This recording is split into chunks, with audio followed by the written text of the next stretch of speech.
Hello friends, I welcome you to the concluding installment of the reading of 5 Children and It. Tonight I shall be reading for you Chapter 10, Scalps, as well as Chapter 11, The Last Wish. And now, let's settle down in a place where you can relax. And let's begin the concluding 2 chapters. Chapter 10, Scalps. Probably the day would have been a greater success if Cyril had not been reading The Last of the Mohicans. The story was running in his head at breakfast, and as he took his 3rd cup of tea, he said dreamily, "I wish there were Red Indians in England. Not big ones, you know, but little ones, just about the right size for us to fight." Everyone disagreed with him at that time, and no one attached any importance to the incident. But when they went down to the sandpit to ask for £100 in 2-shilling pieces, with Queen Victoria's head on, to prevent mistakes, which they had always felt to be a really reasonable wish, that must turn out well, they found out that they had done it again. For the Psammead, which was very cross and sleepy, said, "Oh, don't bother me. You've had your wish." "I didn't know it," said Cyril. "Don't you remember yesterday?" said the Sand Fairy, still more disagreeably. "You asked me to let you have your wishes where you happen to be, and you wished this morning, and you've got it." "Oh, have we?" said Robert. "What is it?" "So you've forgotten," said the Psammead, beginning to burrow. "Never mind, you'll know soon enough, and I wish you joy of it. A nice thing you've let yourself in for." "We always do, somehow," said Jane sadly. And now the odd thing was that no one could remember anyone's having wished for anything that morning. The wish about the Red Indians had not stuck in anyone's head. It was a most anxious morning. Everyone was trying to remember what had been wished for, and no one could, and everyone kept expecting something awful to happen every minute. It was most agitating. They knew, from what the Psammead had said, that they must have wished for something more than usually undesirable, and they spent several hours in most agonizing uncertainty. It was not till nearly dinner time that Jane tumbled over The Last of the Mohicans, which had, of course, been left face downwards on the floor. And when Anthea had picked her and the book up, she suddenly said, "I know," and sat down flat on the carpet. "Oh, Pussy, how awful! It was Indians he wished for. Cyril, at breakfast. Don't you remember? He said, 'I wish there were Red Indians in England.' And now there are, and they are going about scalping people all over the country. Like as not. Perhaps they are only in Northumberland and Durham," said Jane soothingly. It was almost impossible to believe that it could really hurt people much to be scalped so far away as that. "Don't you believe it," said Anthea. "The Psammead said we'd let ourselves in for a nice thing. That means they'll come here, and suppose they scalp the lamb. Perhaps the scalping would come right again at sunset," said Jane, but she did not speak so hopefully as usual. "Not it," said Anthea. "The things that grow out of the wishes don't go. Look at the 15 shillings. Pussy, I'm going to break something." and you must let me have every penny of money you've got. The Indians will come here, don't you see? That spiteful Psammead as good as said so. You see what my plan is? Come on. Jane did not see at all, but she followed her sister meekly into their mother's bedroom. Anthea lifted down the heavy water jug. It had a pattern of storks and long grasses on it, which Anthea never forgot. She carried it into the dressing room and carefully emptied the water out of it into the bath. Then she took the jug back into the bedroom and dropped it on the floor. You know how a jug always breaks if you happen to drop it by accident. If you happen to drop it on purpose, it is quite different. Anthea dropped that jug 3 times, and it was as unbroken as ever. So, at last, she had to take her father's boot tree and break the jug with that in cold blood. It was heartless work. Next she broke open the missionary box with the poker. Jane told her that it was wrong, of course, but Anthea shut her lips very tight and then said, "Don't be silly. It's a matter of life and death."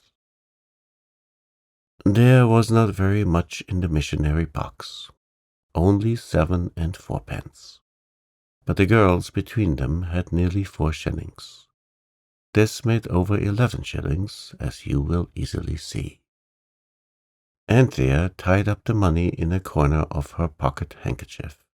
"Come on, Jane," she said, and ran down to the farm.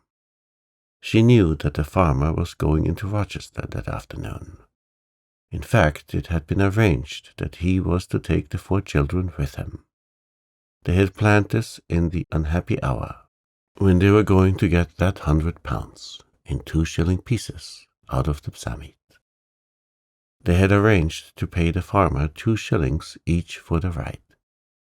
Now Anthea hastily explained to him that they could not go, but would he take Martha and the baby instead? He agreed, but he was not pleased to get only half a crown instead of 8 shillings. Then the girls ran home again. Anthea was agitated, but not flurried. When they came to think it over afterwards, she could not help seeing that she had acted with the most far-seeing promptitude, just like a born general. She fetched a little box from her corner drawer and went to find Martha, who was laying the cloth and not in the best of tempers. "Look here," said Anthea, "I've broken the toilet jug in Mother's room." "Just like you, always up to some mischief," said Martha, dumping down a salt cellar with a bang. "Don't be cross, Martha dear," said Anthea. "I've got enough money to pay for a new one. If only you'll be a dear and go and buy it for us. Your cousins keep a china shop, don't they? And I would like you to get it today, in case Mother comes home tomorrow. You know, she said she might, perhaps."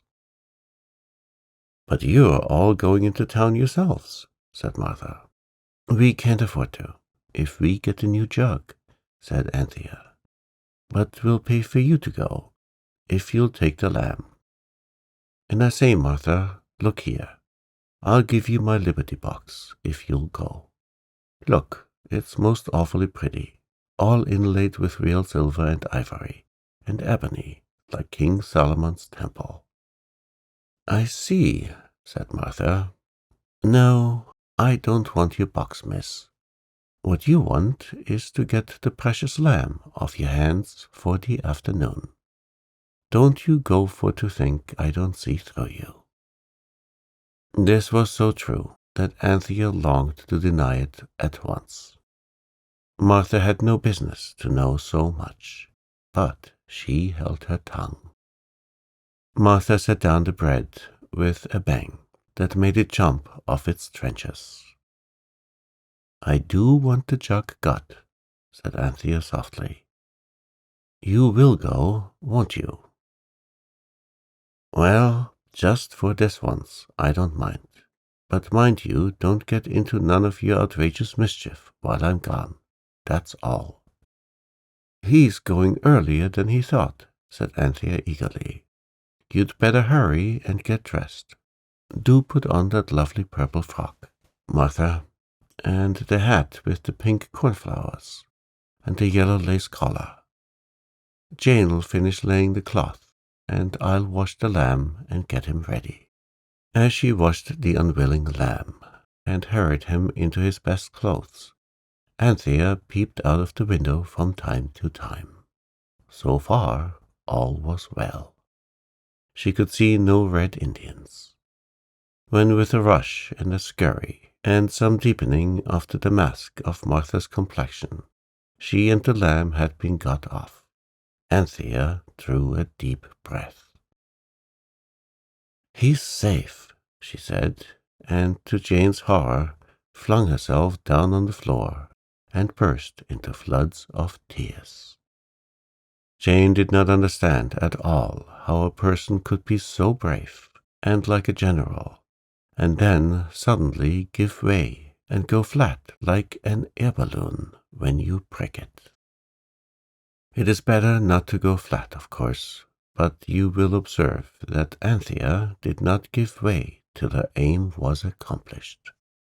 She got the dear lamb out of danger. She felt certain the Red Indians would be round the White House or nowhere. The farmer's cart would not come back till after sunset, so she could afford to cry a little. It was partly with joy that she cried, because she had done what she meant to do. She cried for about 3 minutes, while Jane hugged her miserably and said at 5-second intervals, "Don't cry, Panther dear." Then she jumped up, rubbed her eyes hard with the corner of her pinafore, so that they kept red for the rest of the day, and started to tell the boys. But just at that moment cook rang the dinner bell, and nothing could be said till they had all been helped to minced beef. Then cook left the room, and Anthea told her tale. But it is a mistake to tell a thrilling tale when people are eating minced beef and boiled potatoes. There seemed somehow to be something about the food that made the idea of Red Indians seem flat and unbelievable. The boys actually laughed and called Anthea a little silly. "Why?" said Cyril. "I'm almost sure it was before I said that Jane said she wished it would be a fine day." "It wasn't," said Jane bravely. "Why, if it was Indians," Cyril went on, "salt, please, and mustard. I must have something to make this mush go down. If it was Indians, they'd have been infesting the place long before this. You know they would. I believe it's the fine day." "Then why did the Samoyed say we'd let ourselves in for a nice thing?" said Anthea. She was feeling very cross. She knew she had acted with nobility and discretion, and after that it was very hard to be called a little silly, especially when she had the weight of the burglared missionary box and about 7 and 4pence, mostly in coppers, lying like lead upon her conscience. There was silence, during which cook took away the mincy plates and brought in the treacle pudding. As soon as she had retired, Cyril began again. "Of course, I don't mean to say," he admitted, "that it wasn't a good thing to get Martha and the lamb out of the light for the afternoon. But as for Red Indians, why, you know jolly well the wishes always come that very minute. If there was going to be Red Indians, they'd be here now." "I expect they are," said Anthea. "They are lurking amid the undergrowth, for anything you know. I do think you're most beastly unkind. Indians almost always do lurk, really though, don't they?" put in Jane, anxious for peace. "No, they don't," said Cyril tartly. "And I'm not unkind, I'm only truthful. And I say it was utter rot, breaking the water jug. And as for the missionary box, I believe it's a treason crime. And I should wonder if you could be hanged for it, if any of us was to split—" "Shut up, can't you?" said Robert. But Cyril couldn't. You see, he felt in his heart that if there should be Indians, they should be entirely his own fault. So he did not wish to believe in them. And trying not to believe things, when in your heart you are almost sure they are true, is as bad for the temper as anything I know. "It's simply idiotic," he said, "talking about Indians when you can see for yourselves that it's Jane who's got her wish. Look what a fine day it is." "Oh," he had turned towards the window. "Point out the fineness of the day." The others turned too, and the frozen silence caught at Cyril, and none of the others felt at all like breaking it.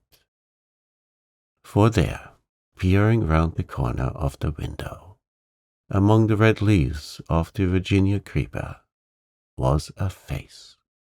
A brown face, with a long nose, and a tight mouth, and very bright eyes.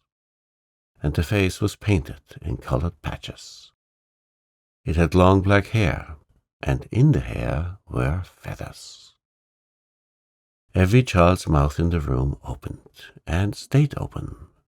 The treacle pudding was growing white and cold on their plates.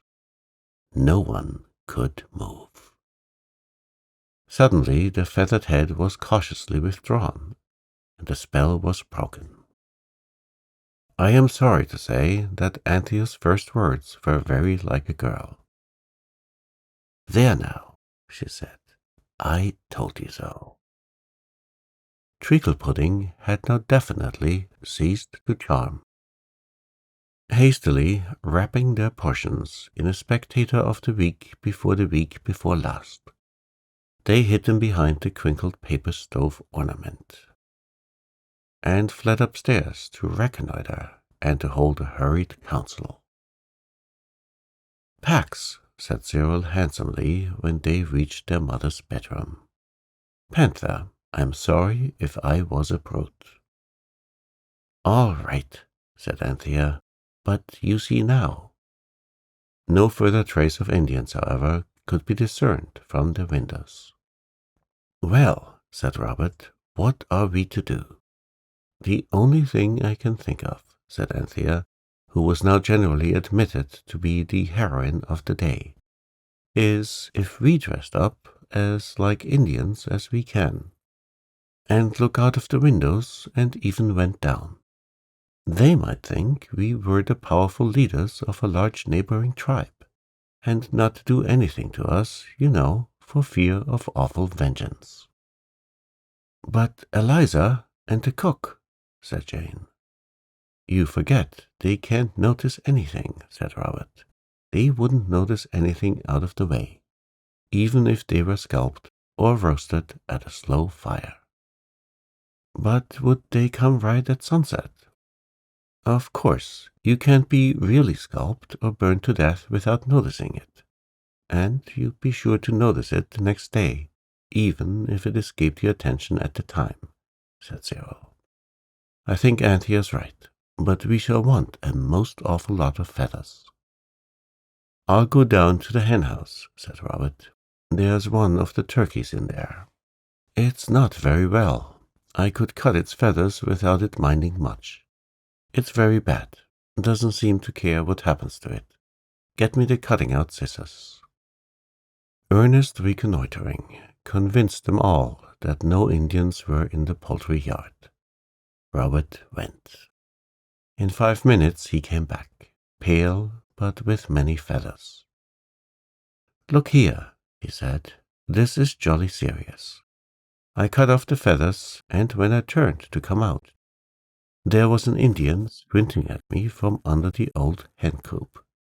I just brandished the feathers and yelled, and got away before he could get the coop off the top of himself. Panther, get the colored blankets off your beds, and look slippy, can't you? It is wonderful how like an Indian you can make yourself with blankets and feathers and colored scarves. Of course, none of the children happened to have long black hair, but there was a lot of black calico that had been got to cover school books with. They cut strips of this into a sort of fine fringe, and fastened it round their heads with the amber-colored ribbons of the girls' Sunday dresses. Then they stuck turkey's feathers in the ribbons. The calico looked very like long black hair, especially when the strips began to curl up a bit. "But our faces," said Anthea, "they are not at all the right color. They're all rather pale, and I'm sure I don't know why, but Cyril is the color of putty." "I'm not," said Cyril. "The real Indians outside seem to be brownish," said Robert hastily. "I think we ought to be really red. It's sort of superior to have a red skin, if you are one." The red ochre cook used for the kitchen bricks seemed to be about the reddest thing in the house. The children mixed some in a saucer with milk, as they had seen cook do for the kitchen floor. Then they carefully painted each other's faces and hands with it, till they were quite as red as any red Indian need be, if not redder. They knew at once that they must look very terrible when they met Eliza in the passage, and she screamed aloud. This unsolicited testimonial pleased them very much. Hastily telling her not to be a goose, and that it was only a game, the four blanketed, feathered, really and truly redskins went boldly out to meet the foe. I say boldly. That is because I wish to be polite. At any rate, they went.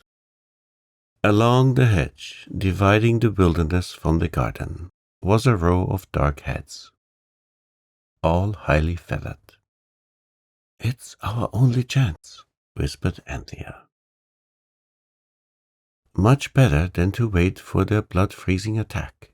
We must pretend like mad. Like that game of cards where you pretend you've got aces when you haven't. Fluffing, they call it, I think. Now then, whoop." With 4 wild war whoops, or as near them as English children could be expected to go, without any previous practice, they rushed through the gate and struck 4 warlike attitudes in face of the line of red Indians. These were all about the same height, and that height was Cyril's. "I hope to goodness they can talk English," said Cyril through his attitude. Anthea knew they could, though she never knew how she came to know it. She had a white towel tied to a walking stick. This was a flag of truce, and she waved it in the hope that the Indians would know what it was. Apparently, they did. For one, who was browner than the others, stepped forward. "Ye seek a powwow," he said in excellent English. "I am Golden Eagle, of the mighty tribe of rock dwellers." "And I," said Anthea, with a sudden inspiration, "am the Black Panther, chief of the Masawati tribe. My brothers, I don't mean, yes, I do, the tribe, I mean the Masawatis, are in ambush below the brow of yonder hill." "And what mighty warriors be these?" asked Golden Eagle, turning to the others. Cyril said he was the great chief Squirrel of the Moaning Congo tribe, and seeing that Jane was sucking her thumb and could evidently think of no name for herself, he added, "This great warrior is Wildcat, Pussy Ferox we call it in this land, leader of the vast Pitisi tribe." "And thou, valorous Redskin?" Golden Eagle inquired suddenly of Robert, who, taken unawares, could only reply that he was Bobs, leader of the Cape Mounted Police. "And now," said Black Panther, "our tribes, if we just whistle them up, will far outnumber your puny forces. So resistance is useless. Return, therefore, to your own land, O brother, and smoke pipes of peace in your wampums, with your squaws and your medicine men, and dress yourselves in gayest wigwams, and eat happily of the juicy fresh-cut moccasins." "You've got it all wrong," murmured Cyril angrily, but Golden Eagle only looked inquiringly at her. "Thy customs are other than ours, O Black Panther," he said. "Bring up thy tribe, that we may hold powwow in state before them, as becomes great chiefs." "We'll bring them up right enough," said Anthea, "with their bows and arrows and tomahawks, and scalping knives and everything you can think of, if you don't look sharp and go." She spoke bravely enough, but the hearts of all the children were beating furiously, and their breath came in shorter and shorter gasps. For the little, real Red Indians were closing up round them, coming nearer and nearer with angry murmurs, so that they were the center of a crowd of dark, cruel faces. "It's no go," whispered Robert. "I knew it wouldn't be. We must make a bolt for the summit. It might help us. If it doesn't, well, I suppose we shall come alive again at sunset. I wonder if scalping hurts as much as they say." "I'll wave the flag again," said Anthea. "If they stand back, we'll run for it." She waved the towel, and the chief commanded his followers to stand back. Then, charging wildly at the place where the line of Indians was thinnest, the 4 children started to run. The first rush knocked down some half-dozen Indians, over whose blanketed bodies the children leaped, and made straight for the sandpit. This was no time for the safe, easy way by which carts go down. Right over the edge of the sandpit they went, among the yellow and pale purple flowers and dried grasses, past the little St. Martin's little front doors, skipping, clinging, bounding, stumbling, sprawling, and finally rolling. Yellow Eagle and his followers came up with them, just at the very spot where they had seen the Psamit that morning.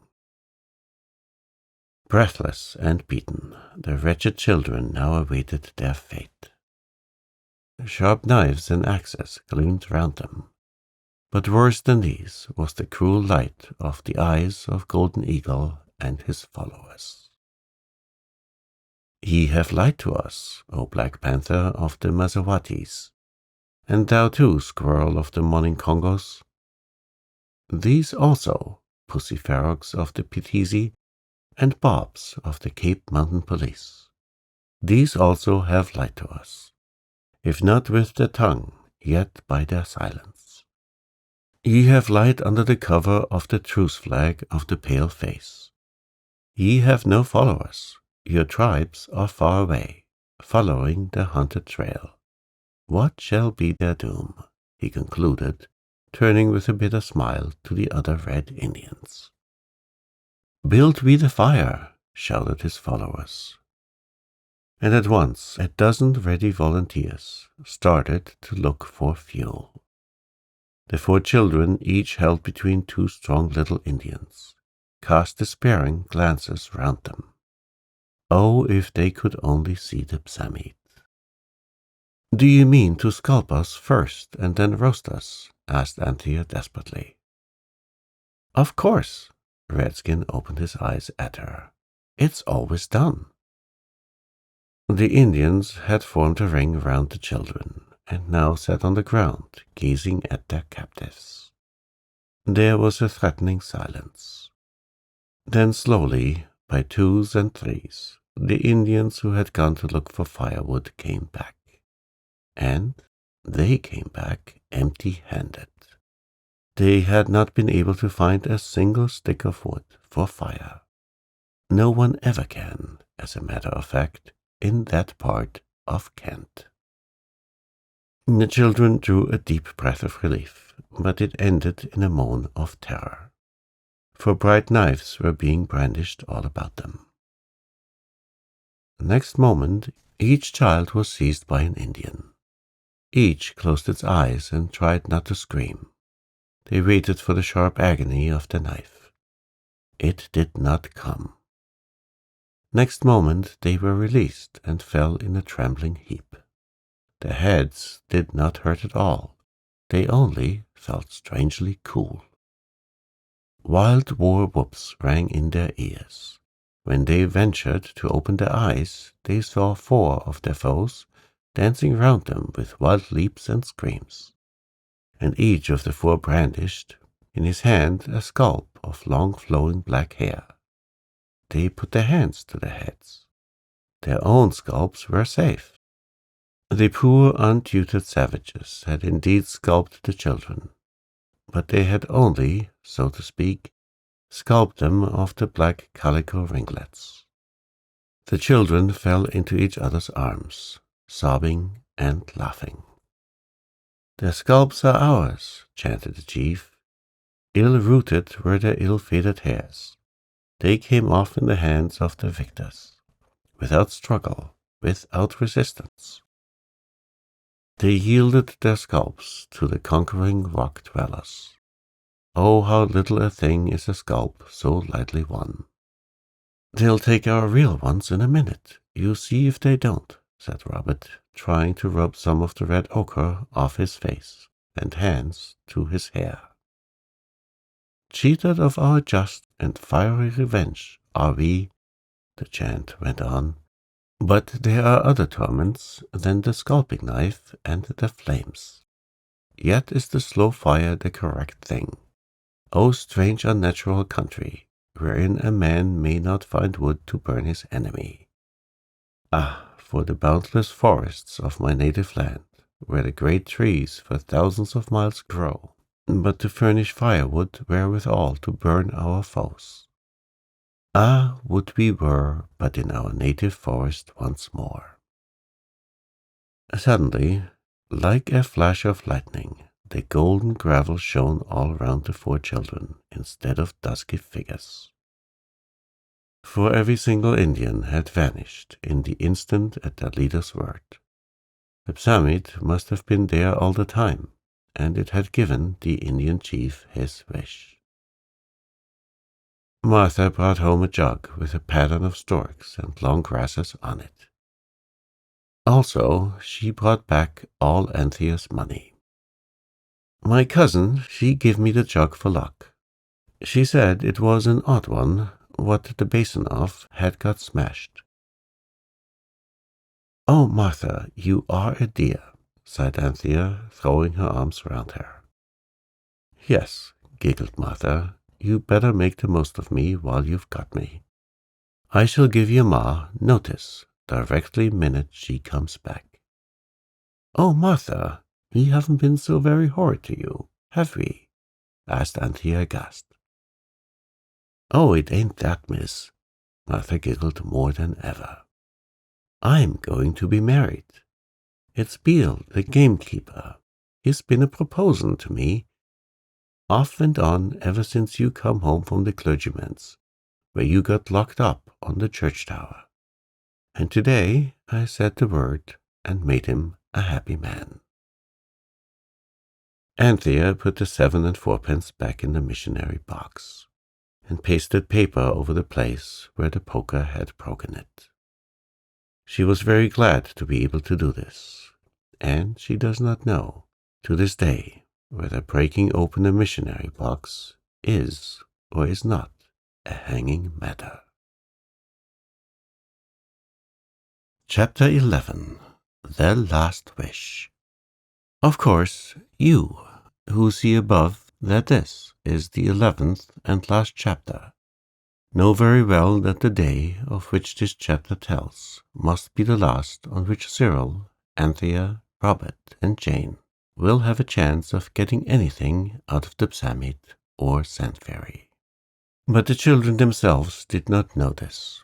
They were full of rosy visions, and whereas on the other days they had often found it extremely difficult to think of anything really nice to wish for, their brains were now full of the most beautiful and sensible ideas. This, as Jane remarked afterwards, is always the way. Everyone was up extra early that morning, and these plans were hopefully discussed in the garden before breakfast. The old idea of £100 in modern Florence was still first favorite, but there were others that ran it close. The chief of these being the pony each idea. This had a great advantage. You could wish for a pony each during the morning, ride it all day, have it vanish at sunset, and wish it back again next day, which would be an economy of litter and stabling. But at breakfast 2 things happened. First, there was a letter from Mother. Granny was better, and Mother and Father hoped to be home that very afternoon. A cheer arose, and of course this news at once scattered all the before-breakfast wish ideas. For everyone saw quite plainly that the wish for the day must be something that pleased Mother, and not to please themselves. "I wonder what she would like," pondered Cyril. "She'd like us all to be good," said Jane primly. "Yes, but that's so dull for us," Cyril rejoined. "And besides, I should hope we could be that without sand fairies to help us. No, it must be something splendid that we couldn't possibly get without wishing for it." "Look out," said Anthea in a warning voice. "Don't forget yesterday. Remember, we get our wishes now just wherever we happen to be when we say, 'I wish.' Don't let's let ourselves in for anything silly today of all days." "All right," said Cyril. "You needn't jaw." Just then Martha came in with a jug full of hot water for the teapot, and a face full of importance for the children. "A blessing we're all alive to eat our breakfasts," she said darkly. "Why, whatever's happened?" everybody asked. "Oh, nothing," said Martha. "Only it seems nobody's safe from being murdered in the beds nowadays." "Why?" said Jane, as an agreeable thrill of horror ran down her back and legs, and out at her toes. "Has anyone been murdered in their beds?" "Well, not exactly," said Martha, "but they might just as well. There's been burglars over at Peasemarsh Place. Beadle's just told me, and they've took every single one of Lady Chittenden's diamonds, and jewels and things, and she's a-going out of one fainting fit into another, with hardly time to say, 'Oh, my diamonds,' in between. And Lord Chittenden's away in London." "Lady Chittenden," said Anthea. "We've seen her. She wears a red and white dress, and she has no children of her own and can't abide other folkses." "That's her," said Martha. "Well, she put all her trust in riches, and you see how she's served. They say the diamonds and things was worth thousands and thousands of pounds. And there was a necklace and a river, whatever that is, and no end of bracelets, and a tower and ever so many rings. But there, I mustn't stand talking, and all the place to clean down afore your ma comes home. I don't see why she should ever have had such lots of diamonds," said Anthea when Martha had bounced off. "She was rather a nasty lady, I thought, and Mother hasn't any diamonds, and hardly any jewels. The topaz necklace and the sapphire ring Daddy gave her when they were engaged, and the garnet star, and a little pearl brooch with great-grandpapa's hair in it. That's about all. When I'm grown up, I'll buy Mother no end of diamonds, said Robert, if she wants them. I shall make so much money exploring in Africa, I shan't know what to do with it. Wouldn't it be jolly, said Jane dreamily, if Mother could find all those lovely things, necklaces and rivers of diamonds, and tiaras. Tiaras, said Cyril. Tiaras, then, and rings and everything in her room when she came home. I wish she would. The others gazed at her in horror. Well, she will, said Robert. You've wished, my good Jane, and our only chance now is to find the Psammead, and if it's in a good temper, it may take back the wish and give us another. If not, well, goodness knows what we are in for. The police, of course, and, don't cry, silly, we'll stand by you. Father says we need never be afraid if we don't do anything wrong and always speak the truth. But Cyril and Anthea exchanged gloomy glances. They remembered how convincing the truth about the Psammead had been once before, when told to the police. It was a day of misfortunes. Of course, the Psammead could not be found, nor the jewels, though every one of the children searched their mother's room again and again. Of course, Robert said, we couldn't find them. It'll be Mother who'll do that. Perhaps she'll think they've been in the house for years and years, and never know they are stolen ones at all. Oh, yes, Cyril was very scornful. Then Mother will be a receiver of stolen goods. And you know jolly well what that's worse than. Another and exhaustive search of the sandpit failed to reveal the Psammead. So the children went back to the house, slowly and sadly. I don't care, said Anthea stoutly.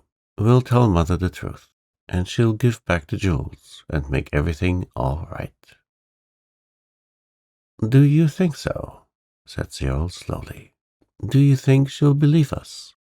Could anyone believe about the Psammead unless they'd seen it? She'll think we're pretending, or else she'll think we are raving mad, and then we shall be sent to Bedlam. How would you like it? He turned suddenly on the miserable Jane. How would you like it to be shut up in an iron cage with bars and padded walls, and nothing to do but stick straws in your hair all day, and listen to the howlings and ravings of the other maniacs? Make up your minds to it, all of you. It's no use telling Mother. But it's true, said Jane. Of course it is, but it's not true enough for grown-up people to believe it, said Anthea. Cyril's right. Let's put flowers in all the vases, and try not to think about diamonds. After all, everything has come right in the end, all the other times. So they filled all the pots they could find with flowers, asters and zinnias, and loose-leaved late red roses from the wall of the stable-yard, till the house was a perfect bower. And, almost as soon as dinner was cleared away, Mother arrived, and was clasped in 8 loving arms. It was very difficult indeed not to tell her all about the Psammead at once, because they had got into the habit of telling her everything. But they did succeed in not telling her. Mother, on her side, had plenty to tell them about Granny and Granny's pigeons and Auntie Emma's lame, tame donkey. She was very delighted with the flowery boweriness of the house, and everything seemed so natural and pleasant now that she was home again, that the children almost thought they must have dreamed the Psammead. But when Mother moved towards the stairs to go up to the bedroom and take off her bonnet, The 8 arms clung round her just as if she only had 2 children, one the lamb and the other an octopus. "Don't go up, Mummy darling," said Anthea. "Let me take your things up for you." "Or I will," said Cyril. "We want you to come and look at the rose tree," said Robert. "Oh, don't go up," said Jane helplessly. "Nonsense, dears," said Mother briskly. "I am not such an old woman yet that I can't take my bonnet off in the proper place. Besides, I must wash these black hands of mine." So up she went, and the children, following her, exchanged glances of gloomy foreboding.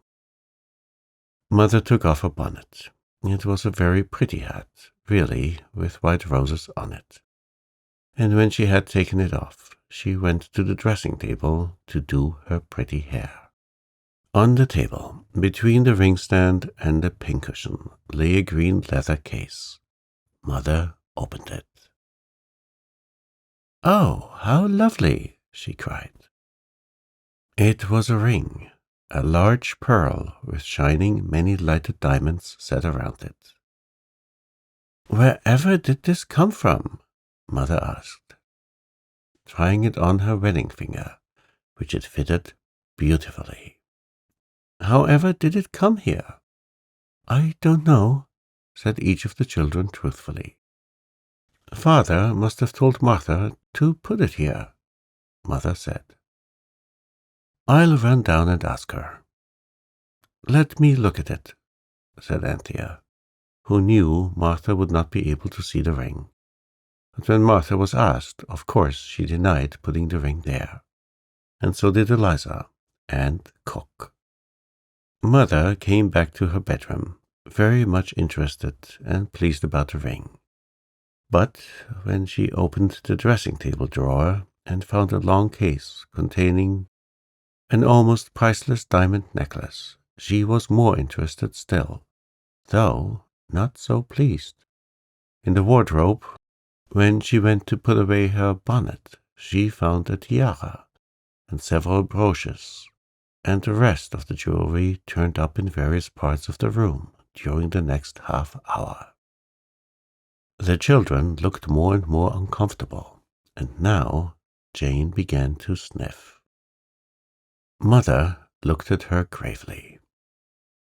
"Jane," she said, "I am sure you know something about this. Now think before you speak, and tell me the truth." "We found a fairy," said Jane obediently. "No nonsense, please," said her mother sharply. "Don't be silly, Jane," Cyril interrupted. Then he went on desperately. "Look here, Mother, we've never seen the things before, but Lady Chittenden at Peasmarsh Place lost all her jewelry by wicked burglars last night. Could this possibly be it?" All drew a deep breath. They were saved. "But how could they have put it here? And why should they?" asked Mother, not unreasonably. "Surely it would have been easier and safer to make off with it." "Suppose," said Cyril, "they thought it better to wait for sunset, nightfall, I mean, before they went off with it. No one but us knew that you were coming back today." "I must send for the police at once," said Mother distractedly. "Oh, how I wish Daddy were here." "Wouldn't it be better to wait till he does come?" asked Robert, knowing that his father would not be home before sunset. "No, I can't wait a minute with all this on my mind," cried Mother. All this was a heap of jewel cases on the bed. They put them all in the wardrobe, and Mother locked it. Then Mother called Martha. "Martha," she said, "has any stranger been into my room since I've been away? Now answer me truthfully." "No, Mom," answered Martha. "Leastways, what I mean to say." She stopped. "Come," said her mistress kindly. "I see someone has." "You must tell me at once. Don't be frightened. I'm sure you haven't done anything wrong." Martha burst into heavy sobs. "I was going to give you warning this very day, Mom, to leave at the end of my month. So I was, on account of me being going to make a respectable young man happy.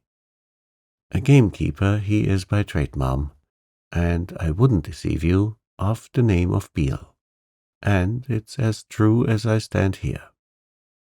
It was your coming home in such a hurry, and no warning given, out of the kindness of his heart. It was, as he says, 'Martha, my beauty,' he says, which I ain't never was.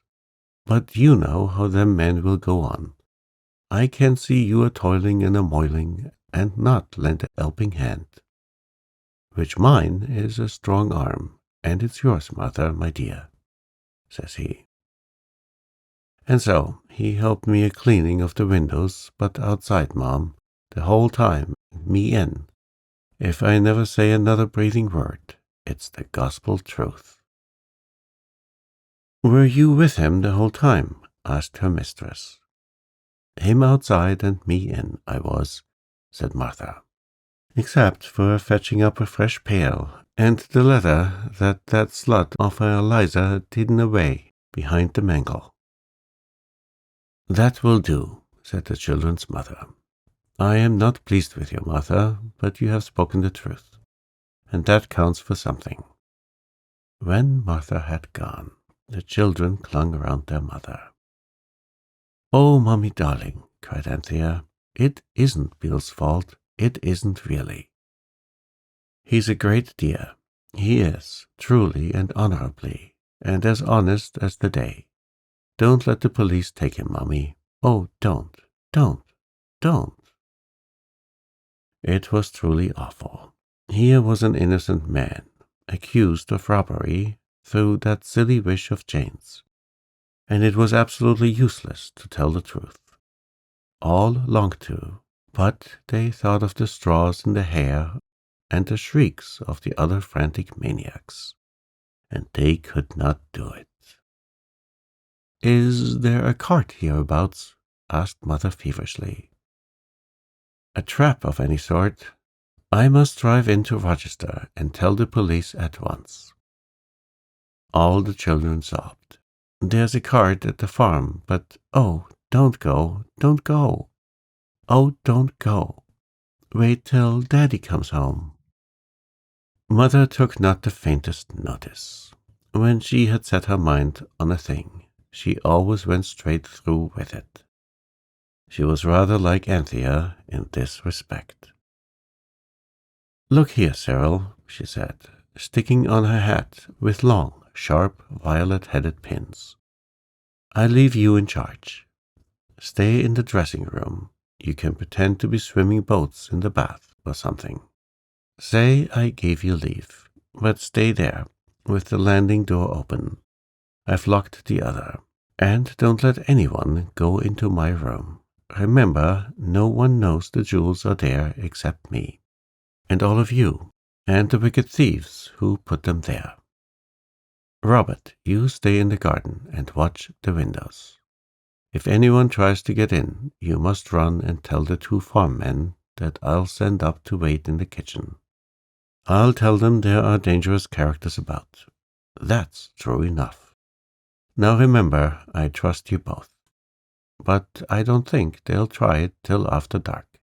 So you're quite safe. Goodbye, darlings."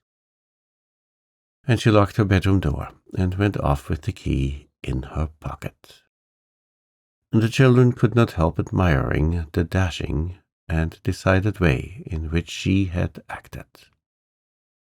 They thought how useful she would have been in organizing escape from some of the tight places in which they had found themselves of late, in consequence of their ill-timed wishes. "She's a born general," said Cyril, "but I don't know what's going to happen to us."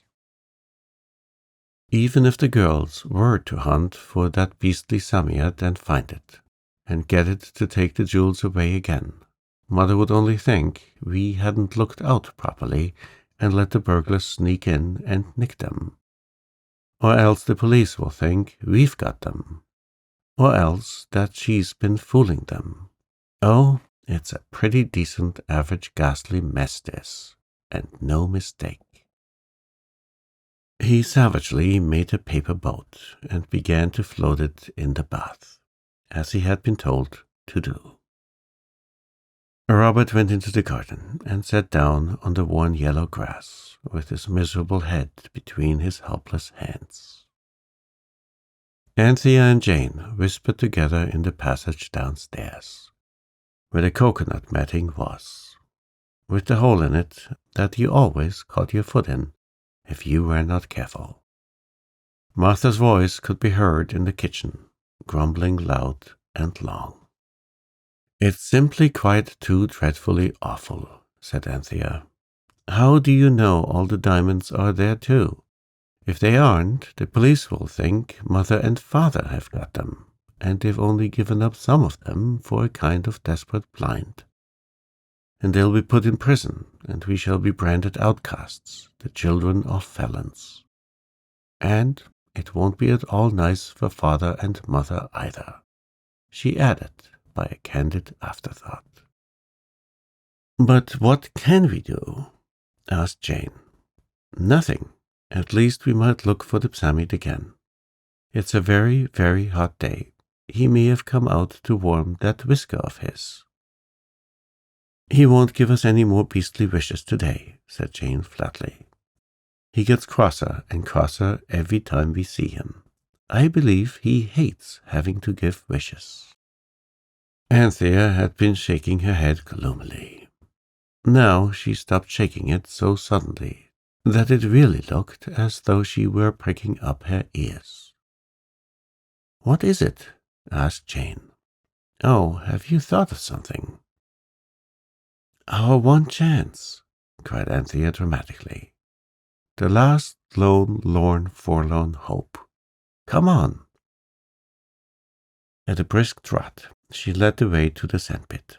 Oh, joy! There was the Psammead, basking in a golden sandy hollow, and preening its whiskers happily in the glowing afternoon sun. The moment it saw them, it whisked round and began to burrow. It evidently preferred its own company to theirs. But Anthea was too quick for it. She caught it by its very shoulders gently but firmly, and held it. "Here, none of that," said the Psammead. "Leave go of me, will you?" But Anthea held him fast. "Dear, kind, darling Psammead," she said breathlessly. "Oh, yes, it's all very well," it said. "You want another wish, I expect. But I can't keep on slaving from morning till night, giving people their wishes. I must have some time to myself." "Do you hate giving wishes?" asked Anthea gently, and her voice trembled with excitement. "Of course I do," it said. "Leave go of me, or I'll bite. I really will. I mean it. Oh, well, if you choose to risk it." Anthea risked it, and held on. "Look here," she said. "Don't bite me. Listen to reason. If you'll only do what we want today, we'll never ask you for another wish as long as we live." The Psammead was much moved. "I'd do anything," it said in a tearful voice. "I'd almost burst myself to give you one wish after another, as long as I held out, if you'd only never, never ask me to do it after today. If you knew how I hate to blow myself out with other people's wishes, and how frightened I am always that I shall strain a muscle or something, and then to wake up every morning and know you've got to do it. You don't know what it is. You don't know what it is. You don't." Its voice cracked with emotion, and the last "don't" was a squeak. Anthea set it down gently on the sand. "It's all over now," she said soothingly. "We promise faithfully never to ask for another wish after today." "Well, go ahead," said Ipsamit. "Let's get it over." "How many can you do?" "I don't know, as long as I can hold out." "Well, first I wish Lady Chittenden may find she's never lost her jewels." The Ipsamit blew itself out, collapsed, and said, "Done." "I wish," said Anthea more slowly, "Mother mayn't get to the police." "Done," said the creature after the proper interval. "I wish," said Jane suddenly, "Mother could forget all about the diamonds." "Done," said the Ipsamit, but its voice was weaker. "Wouldn't you like to rest a little?" asked Anthea considerately. "Yes, please," said the Ipsamit. "And before we go further, will you wish something for me?" "Can't you do wishes for yourself?" "Of course not," it said. "We were always expected to give each other our wishes. Not that we had any to speak of in the good old Megatherium days. Just wish, will you, that you may never be able, any of you, to tell anyone a word about me." "Why?" asked Jane. "Why, don't you see? If you told grown-ups, I should have no peace of my life. They get hold of me, and they wouldn't wish silly things like you do, but real earnest things. And the scientific people would hit on some way of making things last after sunset, as likely as not. And they'd ask for a graduated income tax and old age pensions, and manhood suffrage and free secondary education, dull things like that. And get them, and keep them, and the whole world would be turned topsy-turvy. Do wish it, quick." Anthea repeated the Ipsamit's wish, and it blew itself out to a larger size than they had yet seen it attain. "And now," it said as it collapsed, "can I do anything more for you?" "Just one thing, and I think that clears everything up, doesn't it, Jane? I wish Martha to forget about the diamond ring, and Mother to forget about the keeper clearing the windows." "It's like the brass bottle," said Jane. "Yes, I'm glad we read that, or I should never have thought of it." "Now," said Ipsamit faintly, "I'm almost worn out. Is there anything else?" "No, only thank you kindly for all you've done for us, and I hope you'll have a good long sleep, and I hope we shall see you again some day." "Is that a wish?" it said in a weak voice. "Yes, please," said the two girls together. Then, for the last time in this story, they saw the Ipsamit blow itself out and collapse suddenly.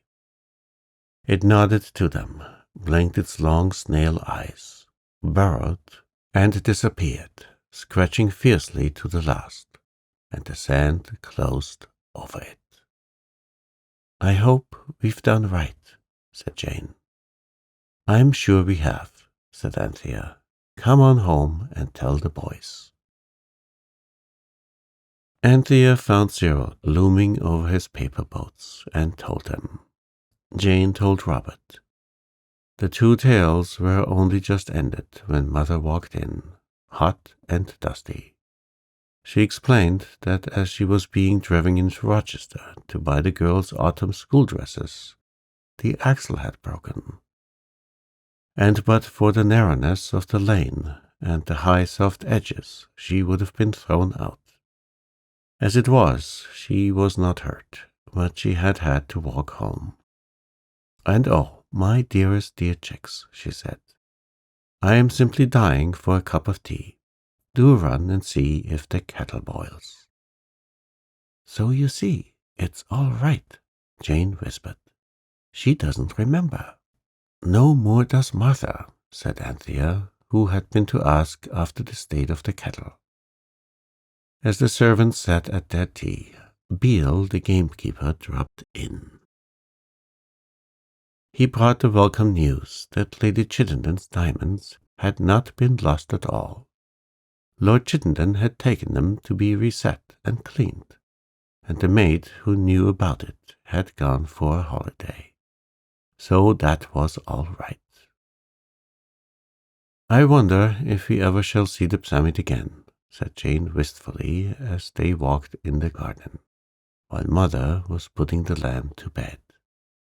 "I'm sure we shall," said Cyril, "if you really wished it." "We've promised never to ask it for another wish," said Anthea. "I never want to," said Robert earnestly. They did see it again, of course, but not in this story. And it was not in a sandpit either, but in a very, very, very different place. It was in a... But I must say no more.